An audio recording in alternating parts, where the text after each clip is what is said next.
请不要待在房间里超过7个小时，否则你将永远不会醒来。我在电梯里看到了莫名其妙的规则，然而加班的疲惫感让我没有在意。猛然响起的敲门声吓了我一跳，那声音非常急促。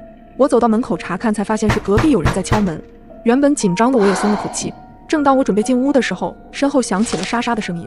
回头发现一张破旧不堪的纸张正顺着门缝塞了进来。出入平安公寓规则：1. 不要待在房间里超过7个小时，否则你将永远不会醒来。2. 房间禁止拉开窗帘，因为房间没有窗户。3.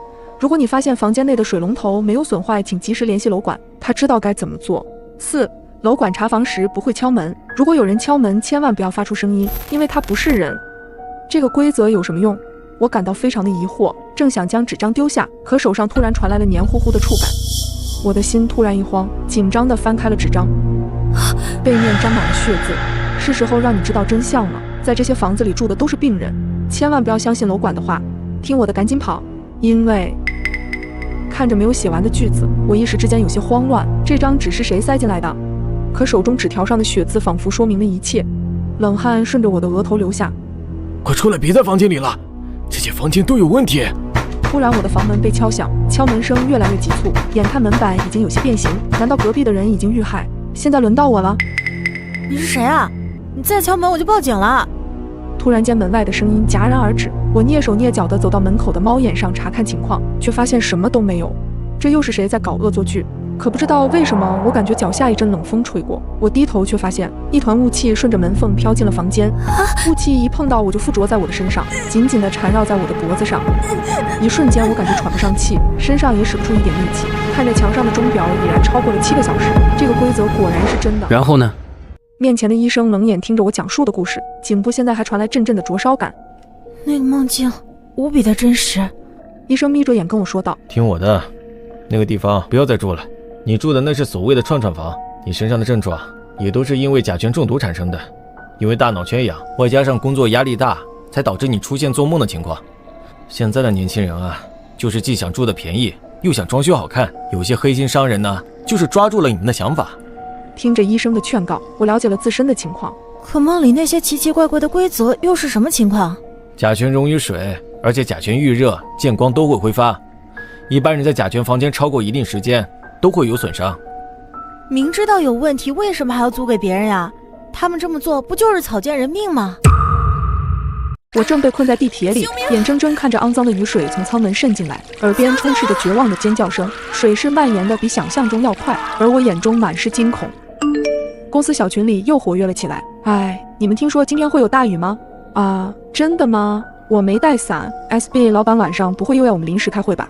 好想早点回家。加一，同事们纷纷应和。我抬头看了看外面阴沉沉的天气，总觉得心里有一丝沉甸甸的。果不其然，没过多久，窗外突然下起了暴雨。这雨应该不会下很久吧？暴雨吗？应该很快就停了也好，至少不会那么热了。群里又开始一阵吐槽，由于台风天气，今日批准提前下班，请各位同仁注意出行安全。是行政发来的信息，他居然还贴心的艾特了所有人，我们全都喜出望外。办公室里传来一阵欢呼，然而事情比预想的复杂。我和同事从办公室出来时，才知道电梯已经停运了，于是我们只能走步梯下楼。当我们来到门口时，才发现门外的积水已经到膝盖了。怎么办？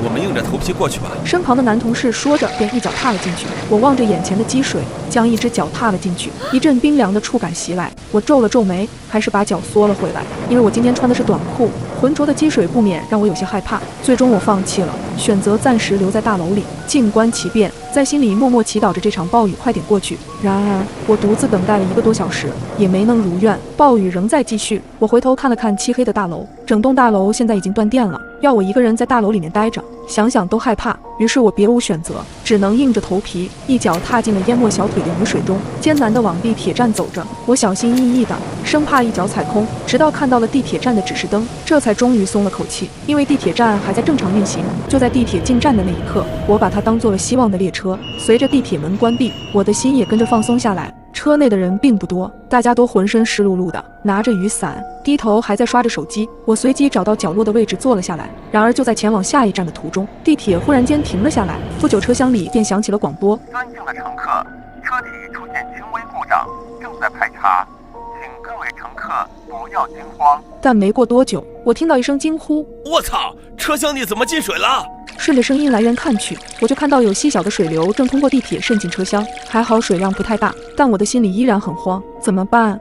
我看着大家慌张的神色，默契地远离了车厢口，眼睛却死死盯着渗水的车厢。没过不久，地铁站的工作人员便从外部打开车门，开始进行疏散工作。此时水已经没到了大腿根，我跟随着人流有序撤离，周围漆黑一片，什么也看不清。我满心以为只要跟着工作人员就能找到出路，可下一瞬间，巨大的共振声从前方传来，刚走没多远，我们却被告知需要原路返回，前面通道的水已经都淹了过来。没办法，哪怕现在大家都挺绝望，但我们也只能返回车厢。可是现在车厢里的情况也不容乐观，等我们全员上车后，车厢积水已经到腰部了。不仅如此，水势的蔓延还在继续，越来越多的雨水渗进车厢，小孩子早已被自己的家长抱了起来。我听到车厢里传来了此起彼伏的哭声，我们都已经站在了椅子上，可却没什么作用。我面色发白，止不住的颤抖，从没想过自己会遇到这么可怕的事情。再这样下去，所有人都会溺水的。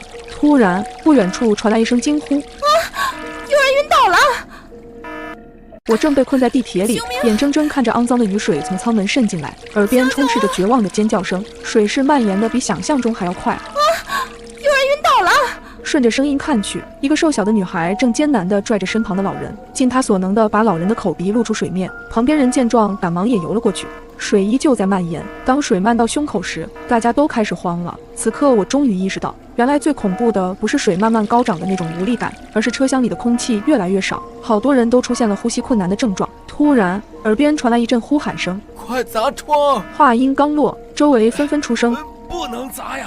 你一砸，窗外的水灌进来，情况会更糟的。”可是不砸的话，大家都活不下来。说着扑通一声，有人就潜入了水下，似乎想把椅子下的灭火器拿上来。可是他前前后后往水底试了几次，都没能成功。着急之下，只看到他拿着一把雨伞疯狂地砸着窗户，可雨伞又怎么能把窗户砸坏呢？眼见着他体力不支，脸冲着车顶，只露出嘴巴和鼻子呼气。旁边的一个高个子大哥一直用手帮他顶住头，不让他头沉到水里面。这时候其实大家已经很绝望了，车厢里此起彼伏的都是那种大口大口的喘气声，很多人都已经因为缺氧迷迷糊糊了，就靠着最后一点求生的信念在撑着。这时候我听到有人在打电话，好像在跟家里人交代自己的银行卡号，这在我听来就像是遗言。受到他的感染，越来越多的人拿起手机，于是我心想是不是应该也打个电话，可一时之间我不知道该打给谁。我捏紧手机，感觉眼前浮现了很多往事，此刻有太多的话都说不出口。最终我给妈妈发去了一条信息：妈妈，我好像快不行了，你要照顾好自己。只有这么简单的一句话，仿佛承载了我所有的情绪。眼看着信息发出去的那一刻，我如释重负，在心里松了一口气，闭上眼睛，不再去看手机，努力地调整着呼吸的节奏。可是头晕恶心的感觉还是逐步侵袭着我的神经。手机的铃声让我清醒了片刻，是妈妈打来的电话。电话那头传来了妈妈哽咽的声音：小爱，闺女，消防队已经在想办法了，你要坚持住，你要坚持住。可现在的我已经很虚弱了，几乎无法呼吸。一阵砸窗户的声音响起，车厢外面突然出现了一束光亮，是救援队，救援队来了！只见外面的救援人员击打着车窗，一声声的充满希望。玻璃裂出了一个窟窿，氧气涌了进来。有人把缺氧的人先拖到窗口，让他们能吸上空气。接着，越来越多的车窗被攻破，外面的空气涌入车内。我感受到自己的意识正在逐渐回归，生命的气息正在重新燃起，水位慢慢下降。车厢里仿佛有一股暖流在传递，越来越多的人们开始相互鼓励。大家都别慌，把晕倒的人先转移。有人开始主动帮忙疏散，注意搀扶好老人和孕妇。随着人群中的一声声建议，大家很自觉地让开一条道，救援人员搀扶着老人逐步离开。接着又有人喊：接下来让女人先走吧。此时车厢里的所有的男士都站在了两侧，我自然是跟在了女人的队伍里，可我还是有些头晕，走起路来昏昏沉沉的。而这时旁边不管男生女生都会说一句：你靠着我就可以。当我终于从那犹如地狱一般的车厢中逃出来时，我甚至有些恍惚，站在原地驻足了很久。身旁被搀扶着的人们个个脸色苍白，但却面带微笑。但是我也看到有人躺在担架上，我知道那是没能坚持到最后的人。是啊，有那么一瞬，我也距离死亡那么近。起初我总能听到隔壁传来断断续续的哭声，直到我透过墙上的小洞看去，刚毕业的我租了一间公寓，公寓的设施十分陈旧，用木板隔断的墙面隔音效果非常差，但好在价格便宜又离公司比较近，我咬咬牙便住了下来。由于大家上班的时间都差不多，邻居之间总是抬头不见低头见。可奇怪的是，我从没见过我左边的租户，但晚上我却总能听到隔壁传来断断续续的哭声，这哭声很瘆人，穿透墙面传入我的耳朵。好在我从小胆子就大，倒也没有害怕，只是有些无奈，毕竟总会吵得我休息不好。隔天一早，等电梯时刚好碰到右边的邻居，我便问起隔壁住的什么人，他突然神色慌张起来，眉头紧皱。你问这干嘛？随后我把昨晚发生的事情告诉了他。我也不清楚。说完，他便阴沉着脸走了。莫名其妙，这是怎么了？看到他的反应，我不免觉得疑惑，他好像知道什么。这种疑惑也一直持续到下班回家。就在我快要睡着的时候，又响起了那个断断续续的哭声。我几日的愤懑也终于爆发了，用手哐哐敲着隔壁的墙。喂，你安静点吧，你不睡觉，别人还要睡觉呢。但隔壁邻居似乎没有听到，仍然发出断断续续的哭声。发泄一通后，我也逐渐冷静了下来，分析着是不是隔壁住户遇到了什么难事，才会每晚哭个不停。突然，我发现墙壁上有个小洞，这个食指大小的小洞似乎是被白蚁啃出来的。一想到隔壁那个从没见过的神秘邻居，我就按耐不住好奇，于是我悄悄凑上这个小洞，往里看去，只见一个穿着白色裙子的女孩正背对着我轻轻啜泣着。我碎碎念道：哭得这么伤心，这是被情所伤了。不久，那哭声逐渐消失了。出于好奇，我再次把眼睛凑了过去，然而瞬间让我冷汗直冒。我惊恐地盯着眼前的景象，无法自已。一双脚赫然出现，轻微的晃动下还伴随着可怕的呜咽声。一个不可思议的念头冒了出来，我吓得立马后退了2步，浑身被汗浸湿。我赶忙拿起了手机报了警，又颤抖着给房东打去了电话。喂，房东，隔壁404好像有人自杀了。房东应该是被我电话吵醒的，但也被我的话吓得不轻，带着刚睡醒的腔调说道：你睡懵了吧？404早就没人住了。什么？听到这，我身体不自主地颤抖起来，贴紧墙壁，眼睛死死地盯着面前的小洞，生怕下一刻会有东西突然钻出来，一咬牙就夺门而逃。不久，警察和房东就赶了过来。当打开门的那一瞬间，我吓得尖叫一声，因为隔壁的房间确实没有人，厚厚的灰尘根本不像我刚刚看见的场景一样。房东再次强调，一定是我睡懵了，看错了。次日一早，我赶忙找了新房子搬了家，而之后我再也没听到过这种声音。事情慢慢淡了，直到有一天，一则微信消息再次勾起了我这段回忆，是当时住在我右边的邻居，他告诉我他也搬出来了。你那隔壁房间，我听说之前有个女孩子上吊自杀了，从那之后再也没人住过。我看着这条消息，久久回不过神。我居然因为一件送错的快递差点丢了性命。那晚我刚下班回家，门口就传来门铃声。您好，您的快递。我没多想应了一声。啊，麻烦放门口吧，谢谢啊。待快递员走远后，我便开门把快递拿了进来，心想着应该是老公出差在外面给我买的特产。可仔细看了眼快递面单，上面的地址门牌号是对的，只不过他是隔壁撞的，收件人我更是完全不认识。好在面单上有他的联系方式，想了想，我便打了电话过去。喂，你好，哪位？对方是个温柔的男生。你好，我是 A 幢402的，您的快递送到我这里了。我与他说明了一遍事情经过。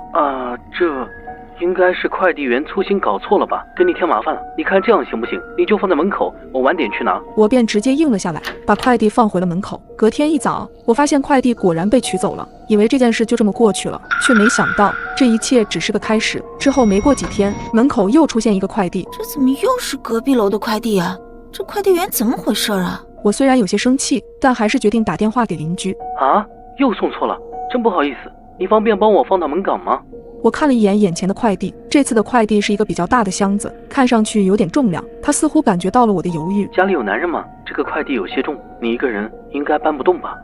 这个我确实搬不动。在他说了会自己来拿后，我便挂断了电话。没过一会儿，我就听到门外有悉悉嗦嗦的声音。出于好奇，我透过门眼往外望去，可却发现门外一片漆黑。我有些纳闷，就在我再次看去时，门外又恢复了正常。晚上和老公打电话聊起了这件事，他提醒我，如果再有下次就直接打电话给快递公司，不要随便和对方联系了。可我没想到的是，第3次很快就来了，但这一次却是他主动给我打的电话。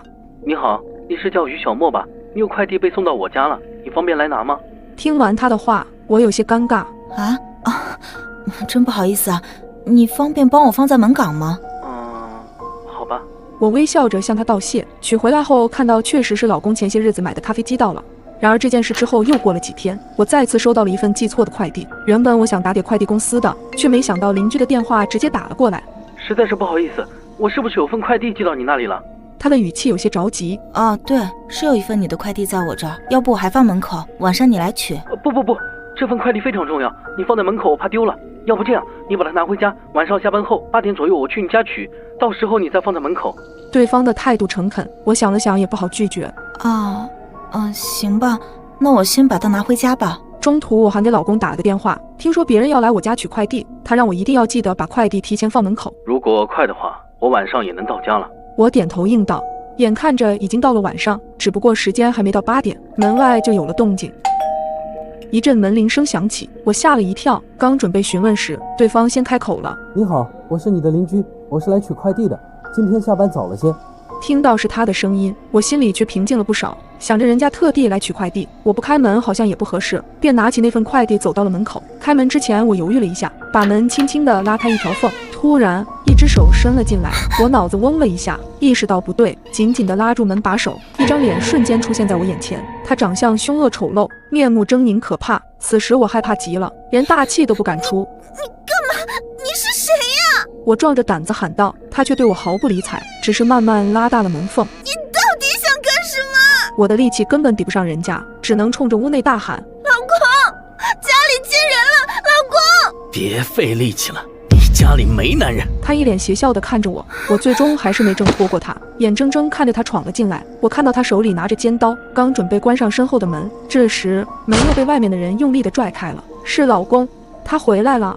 他突然的出现让眼前的男人吓了一跳，并趁他不备夺下了他手中的刀，直接吓跑了他。我也终于安全了。我们赶忙报了警，待警方来了之后赶去了 B 幢402，才发现这个屋子压根就没有人住。后来通过监控才发现，原来送错的快递从一开始就是个骗局。这个人的快递是他自己放过来的，而我的快递也正是他取走的，根本不是快递公司送错了。还好老公及时赶回来，不然后果真的难以想象。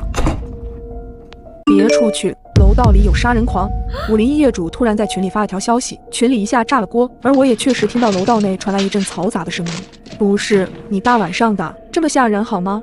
撤回吧。业主群里不要说这种话，其他人纷纷在群里数落着501的业主，而501业主在发完那条有杀人狂的消息后，再没有多说一句。在这期间，楼道里的动静也消停了下来，众人再次抱怨了几句，完全没当回事儿。本以为事情就这样结束了，我又躺下准备继续睡觉，可没一会儿，外头再次响起很激烈的声音，动静很大，还伴随着一阵尖叫，这正是从我楼上传来的。我有些不爽地打字，怎么又吵起来了？楼上403干嘛呢？403是对夫妻，平时就吵得厉害。我正好住在他们家楼下，找了他们几次，甚至报过警，他们才消停一点。可没想到现在又开始了，能不能消停点？大半夜的要死人啊！404我见过一次，5大3粗，常年就是黑背心，戴个大金链子，经常在群里开黄腔，人品差，素质还低。他似乎也被吵得受不了，一时脾气上来，妈的，没完了是吧？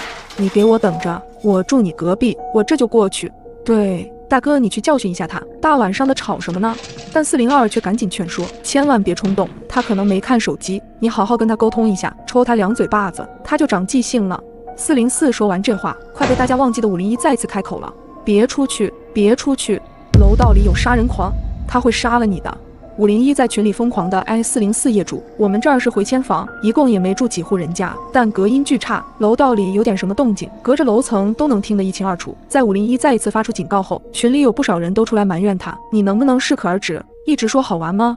群主把他踢出去吧。隔了一会儿，501发了个表情，不信算了。说真的，我莫名觉得501不像是开玩笑，他平时是个少言寡语的人，我见过他几次，40来岁，总是戴着一副眼镜，看着很正经一人，这样的人应该不会无缘无故的开这种耸人的玩笑吧？可要说他是认真的，我又觉得有点匪夷所思。杀人狂，太荒谬了吧？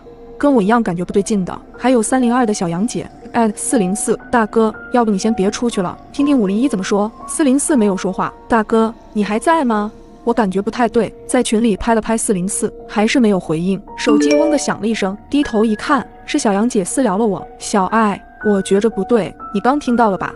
之前我跟小杨姐一起薅过团购的羊毛，互相比较熟络，平时没事也会聊两句。听到什么？楼上的声音吗？对，刚404出去了，很用力地摔上了门，可怎么没后续了？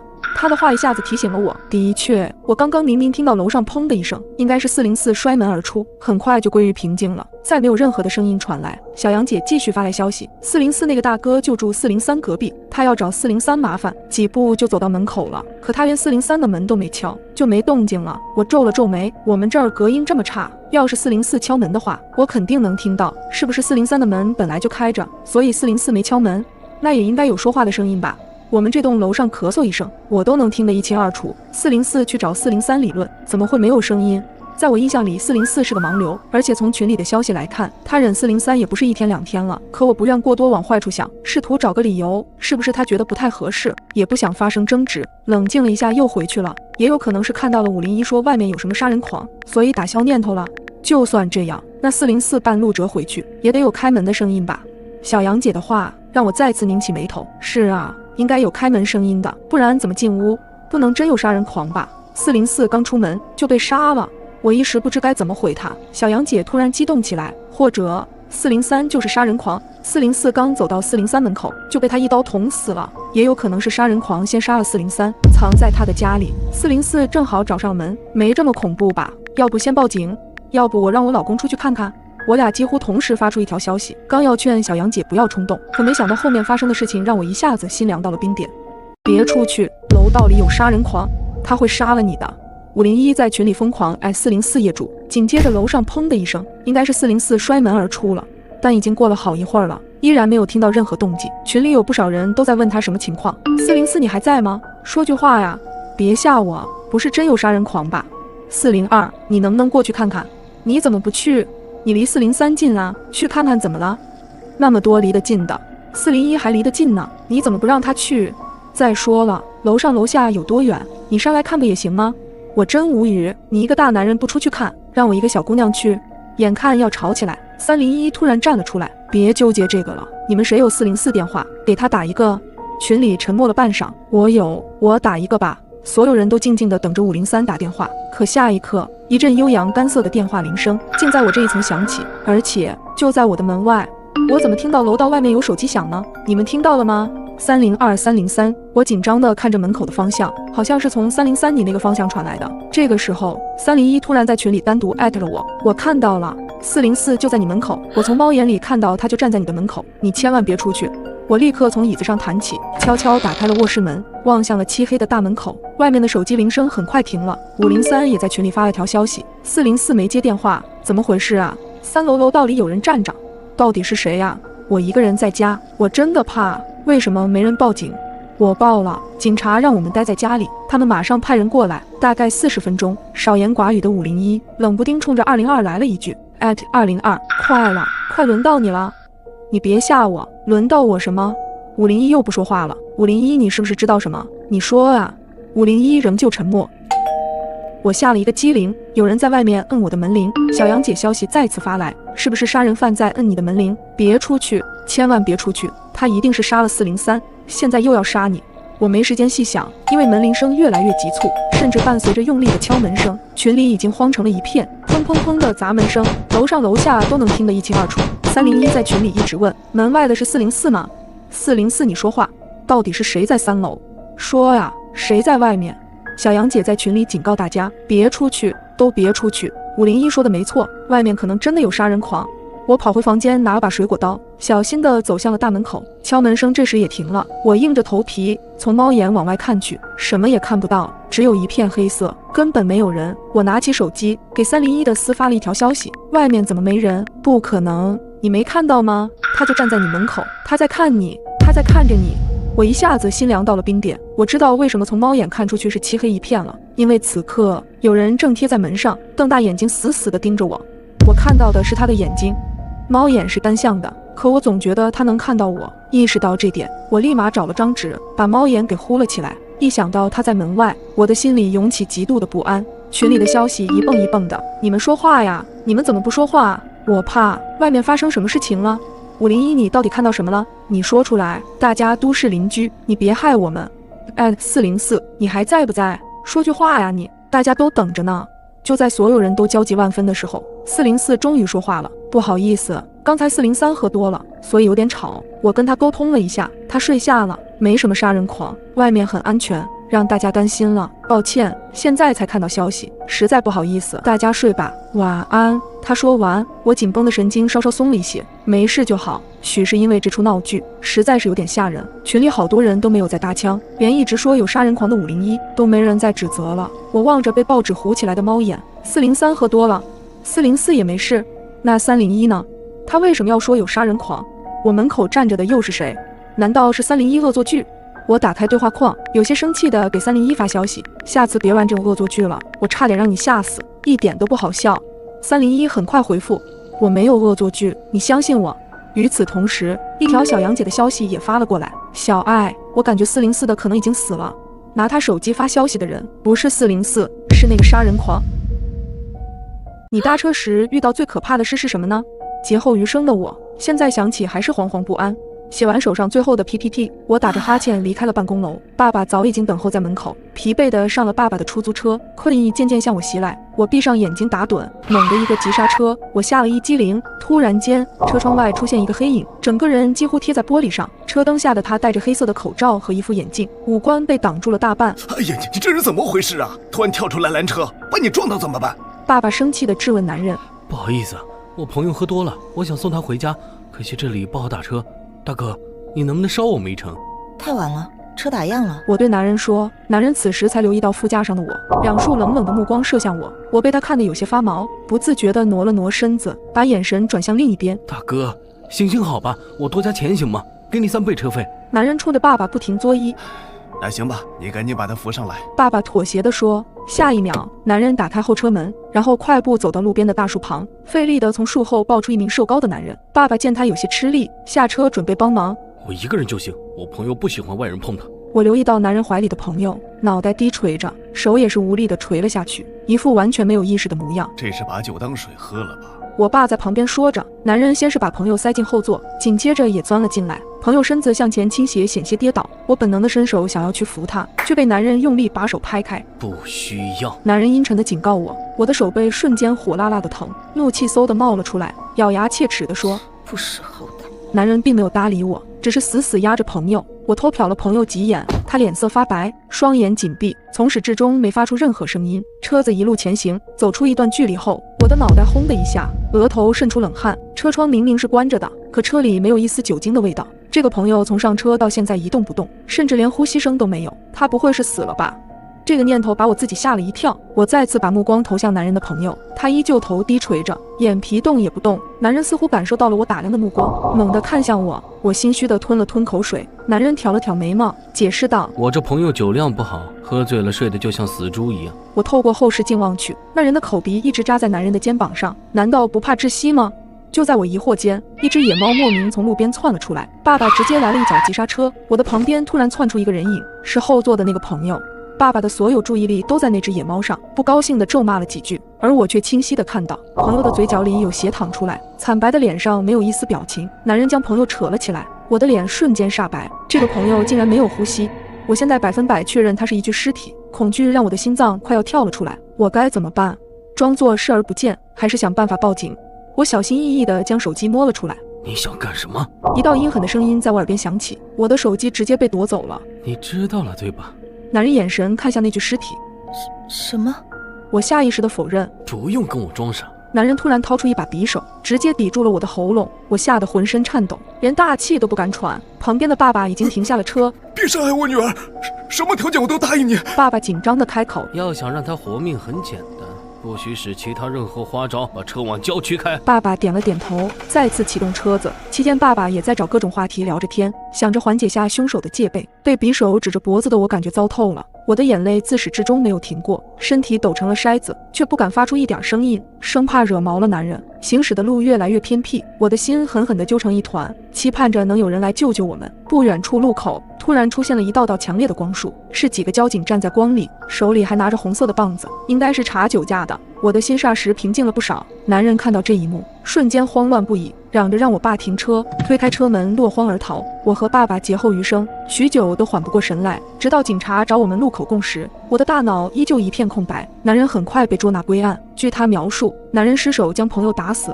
害怕事情败露，就打算抛尸荒野。遇到我们之前已经背着死者走了3、4条街了，在他没力气时，恰巧看到爸爸的出租车，半夜，一个男人站在家门口砸门，我刚想和他理论，却发现了他手里明晃晃带着血渍的刀。大学毕业后，我搬进了马吉小区。这个小区的硬件不错，一个人住也很畅快。唯一让我头疼的是，楼上住着一个熊孩子和他不靠谱的爸妈。晚上熊孩子总喜欢蹦蹦跳跳，砰砰的响动让我很是烦躁。周末在家时，楼上的响动更大，拍球声、跑步声让我连懒觉都睡不成。我上楼敲过好几次门，跟孩子父母理论，前几次都是他妈妈出现，一副和稀泥的状态。而这次我理论完后，刚想转身回家，却无意瞥到他家门后，一双眼睛死死地盯着我。我被盯得有些毛毛的，这个是那熊孩子的爸爸吧？不知为何，我心里有些打鼓。回家后心里也总有些不平静。熊孩子还特别喜欢乱按电梯，群里的邻居抱怨过很多次，但是他的父母从未在群里道歉。当时我看着手机，暗暗叹了口气，想到那个爸爸的眼神，要不是他家太吵闹，我是真不想和他们有太多接触。直到前几天妈妈来我这边玩，原本我们在客厅里聊天看电视，好不惬意。突然间，楼上传来一声巨响，是重物落地的声音，紧接着一阵争吵声响起，一声比一声高，中间还夹杂着熊孩子的哭声。看着争吵的势头，一时半会儿不会停止，我的好心情一下子被破坏。可能是妈妈在这里，我开始向她吐槽楼上扰民的种种。楼上的动静越来越大，毫无停止的意思。今天我一定要和他们好好理论一番。我做出一个撸胳膊挽袖子的动作，都是邻居，低头不见抬头见的，闹得太僵不好。妈妈一下子拉住我，柔声劝说。我叹了口气，认命的戴上耳机刷视频。可没过多久，一声女人的惨叫和巨大的响动，吓得我赶紧摘掉耳机。妈妈脸色煞白，伸手指了指楼上。我刚想开口询问，她却伸手做了一个虚的手势，随后迅速起身将灯关了。房间瞬间陷入了黑暗。妈，你干什么？别出声！我妈拉住了我的胳膊，隐约间她的手心汗淋淋的。我们在黑暗中沉默着，我一脸茫然，不太清楚妈妈这样做的目的。几秒钟后，楼上传来开门声，接着一阵敲门声响起。我轻手轻脚地挪到了门边，在猫眼上观望着外面的动静。楼上始终没人开门，敲门声戛然而止，接着是脚步声由远及近。急促的敲门声让我的心像打鼓一般，我慌张地捂住胸口。敲门的正是楼上的男人，只见他一只手背在身后，另一只手用力地敲着门。他面无表情，不知道在想什么。下一刻，他猛地前倾，将眼睛凑到猫眼上，用力地往里瞧。他的动作把我吓得汗都冒了出来，我赶紧缩低身子，不清楚他到底看没看到我。妈妈也走了过来，紧紧搂住我的肩膀，看得出来他也很紧张。我俩对视一眼，都没有说话。不久，男人停止了敲门，脚步声再次响起，他走向了对面那户。此时我才看清，他背在身后的手上竟然有一把带血的菜刀，嫣红的鲜血顺着刀刃淌下来，落在地上。我的头皮一阵发麻，死死捂住自己的嘴巴。男人开始敲门，我在心里祈祷对面邻居千万别开门。不知道对面是真没人，还是也感觉到了不对。他敲了好一会儿也没动静，男人在原地愣了一会儿，转身看了看我家门口，然后从楼梯走了上去，直到听到楼上的关门声，我才松了一口气。他的刀上有血。我颤抖着和我妈说，赶紧报警。妈妈的提醒才让我意识到此时不是发呆的时候。我手忙脚乱地拿出手机，拨打了电话，带着哭腔告知警察我的位置以及现在的情况。挂了电话，我的心依旧不能平静，无措地看着妈妈。没过多久，楼上传来响动，似乎是警察来了。先是敲门询问的声音，几分钟后就是破门的声音，紧接着一阵嘈杂的脚步声在楼上响起，随后熊孩子绝望的哭声传进我的耳朵，把爸爸妈妈还给我。没过一会儿，警察敲响了我家的房门，来找我录口供。从警察的口中得知，楼上的女人和丈夫发生了口角，已经被丈夫残忍杀害。案发时，男人把熊孩子锁在了卧室。男人挨家挨户敲门的目的好像就是为了找个垫背的，他手上的菜刀就是佐证。得知这个情况后，我不禁有些后怕，如果当时我妈没在，我直接开门了，那后果真的难以想象。青春的叛逆让我失去了世界上最爱我的人。刚成年的我总觉得爸妈一点都不能理解我，不管我做什么事，在他们眼里都是错的。我们总是会有很多的争吵。这天本来和朋友刚约好晚上出去吃夜宵，可妈妈却怎么也不同意我出去。我都成年了，我做什么事我会自己负责的，我都和朋友说好了，你们能不能不要还管我这么严？我气冲冲地回到卧室，砰的一下关上了房门，看着和朋友约好的消息，心急如焚，索性便直接从2楼的阳台爬了出去。离开时还能清楚地听到妈妈敲房门的声音，但我还是叛逆地走了。吃夜宵的时候，我还跟小兰吐槽爸妈对我约束得太严格，羡慕起小兰爸妈对她的不闻不问。你别跟你爸妈闹脾气了，他们应该只是担心你的安全。她叹了口气，你不像我家里，他们一天到晚都在外面忙工作，我还想让他们陪都陪不了呢。小兰笑眯眯地拍了拍我，知足吧，和小兰吐槽完，其实我的心情已经好了许多，再加上她一通安抚，我最后还是回了家。到家楼下时已经凌晨2点了，我看着家里黑漆漆的，没有任何动静，有些奇怪，难道他们都没发现我不见了吗？委屈的眼泪溢出眼眶，咬了咬牙，还是开了家里的门。不知为何，原本熟悉的家里，此时让我觉得有些阴森森的。我摸了摸手臂，关上房门。正当我疑惑爸妈是不是已经睡着了的时候，我听到了妈妈的声音，她似乎有些紧张。叶子，快走！我看到妈妈躲在厨房里朝我招了招手，她的脸色特别苍白，像是在害怕着什么。她用眼神示意我赶快出去。我皱了皱眉，不明所以的我还是选择进了厨房。家里进杀人犯了，你快点走！我愣了一下，突然楼上传来了一阵脚步声，嘎吱嘎吱的声响敲击着我的心脏。随后门猛地被关上，门外的爸爸声嘶力竭地喊着：“快走！”慌乱之下，我打开了窗户，迅速爬上了厨房的台子，翻了出去。就在我回头想拉妈妈的时候，却发现妈妈不见了。来不及多想，我赶紧来到了邻居家里找他们帮忙，随后打电话报警。很快警察就赶了过来。一阵破门声之后，我看见警察抓着一个男人出来，确定已经没有了危险。我兴奋地跑进了屋里，而屋里却没有爸妈的身影。客厅里躺着2具盖着白布的尸体，我的脑中一下子炸开了，泪水瞬间布满了我的眼眶。警察沉默地拍了拍我的肩膀。就在这时，我突然看到路边的灯光下站着2个熟悉的身影，只见他们浑身是血，不是别人，正是我的爸妈。见我朝他们看去，他们举起手臂朝我挥了挥手后，就慢慢的消失了。邻居阿姨站在我的身边，抹着眼泪：“这天杀的！最近咱们小区附近有在逃杀人犯的，不是说提醒关好门窗吗？你爸妈怎么这么大意？”我震惊地看向了邻居阿姨，后来通过警方我才知道，坏人是从我卧室的阳台上进来的。他刚进到我的房间，就撞见了正好开门的妈妈，妈妈就这样被他杀害了。当他准备离开的时候，他又看到了循声上楼的爸爸，趁他没反应过来，对他也下了手。我没有告诉过任何人，我当时是如何从厨房窗户逃离的。爸妈用行动诠释了他们对女儿的爱，现在我才真的明白他们的心意，可惜已经晚了。我想这辈子我都不会再原谅我自己。你是否也有怀疑自己生活在平行世界里？这是发生在我初中时候的事情了。那天半夜，由于睡前喝多了水被憋醒了，也懒得开灯，就直接爬起来往厕所走去。迷迷糊糊的上完厕所后，便起身准备洗完手继续回房睡觉。不经意间，我扫了一眼墙上的镜子，赫然发现镜子里出现了一个陌生的女人。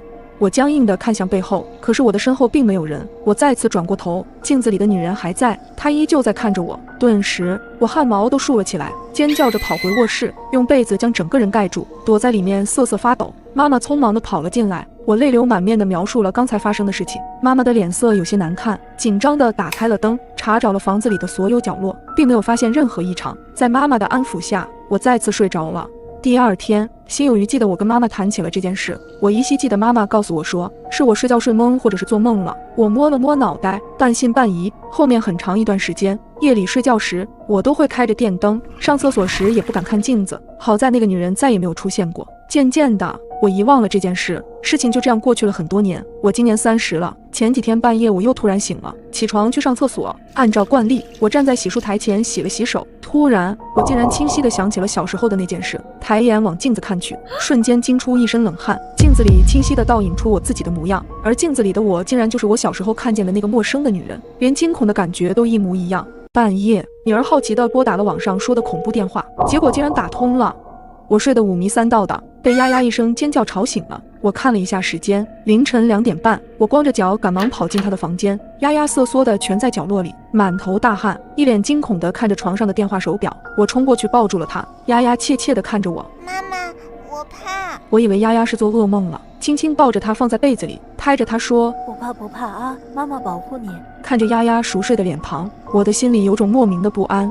第二天是周末，看着丫丫几次欲言又止，我联想到昨晚丫丫的样子，蹲下身摸了摸丫丫的头发。丫丫，昨晚上你是做噩梦了吗？妈妈，丫丫没有做噩梦。她犹豫了一下，趴在我耳边悄悄地说，妈妈，昨晚我给恐怖号码打电话，只有一个接通了，而且对方还说会来找我。丫丫脸色发白，你哪来的恐怖号码？我们在网上看见的，昨晚我试了一下。丫丫的声音越来越小，我心里惊了一下，原来小丫头昨晚尖叫是因为这个。我打开丫丫的通话记录，最后一个通话时长写着15点31，这么久，看来孩子昨晚打通以后并没有挂，不知道怎么了。我心里的不安感愈发严重，检查了一下手表的一些设置，骚扰拦截那一栏竟然有60多个未接，怎么回事？我快速点开，就看到全是那个恐怖电话，想着我喊来丫丫，她告诉我这个视频现在在班级里特别火，是班级里胆子特别大的刘晴发给大家的。刘晴称它为勇气视频，谁能打通视频里的电话，谁就是最有胆的人。那他打通过吗？我问丫丫，丫丫摇了摇头。我不敢问。我打开了那个视频，视频的质量很粗劣，也并不恐怖，只是怂恿性很强，全是在鼓励孩子去打这个电话。可是视频里戴面具的人为什么要这样呢？是与电话主人结了怨，所以故意让人去打他们的电话。我百思不得其解，于是我打开了留言区，留言的都是孩子，什么骗人的，打不通，还有打通了没人说话之类的。突然丫丫指着一个头像，尖声说：妈妈，这是刘晴的照片。耶，我的电话接通了，她还和我说了话。这是刘晴的留言，我只能先安慰丫丫说这只是个恶作剧，让她不要放在心上。我再次望向了丫丫的电话手表，短短一会儿的功夫，手表骚扰拦截多了10几个未接。犹豫了片刻，我用自己的手机拨通了电话，想着确认一下对方是谁。这个声音响起的时候，我的心里还有些忐忑。喂，哪位？电话那头传来一个温柔的声音，是个女的。我紧绷的神经放松了一些。哎，你好，前几天我丫丫半夜瞎打电话给你们拨通了，今天我看见你们回拨了很多电话，所以特地打个电话解释一下。哎，真的非常抱歉，孩子太调皮了。我非常诚挚地说道。没事儿。电话那头的女人似乎忘记了一样，她轻描淡写地回了一句，挂了电话。我略微有些不解，明明都已经不记得了，为什么要一直打电话？原本我以为解释完这件事情就结束了，直到晚上，在丫丫睡着后，我再次查看她的手表，发现那个恐怖号码又给她打了10几通电话。我想着白天明明解释通了，怎么还不停地打？回到自己的房间，我回拨过去，电话几乎秒接，我声音略微有些生气。喂，你好，请问还有什么事情吗？电话那头沉默了好一会儿。请问你为什么还打我孩子的电话？我开始有些不忿，已经解释过了，还总给孩子打电话是什么意思？一阵诡异的笑声突然传来，我吓得将手表甩出很远，心砰砰直跳。手机突然不合时宜的响起，我又被吓得够呛。当我看到学校群里发的内容时，顿时汗毛直立。我是刘晴的爸爸，很抱歉这么晚打扰大家，请问哪位同学看见我家刘晴了吗？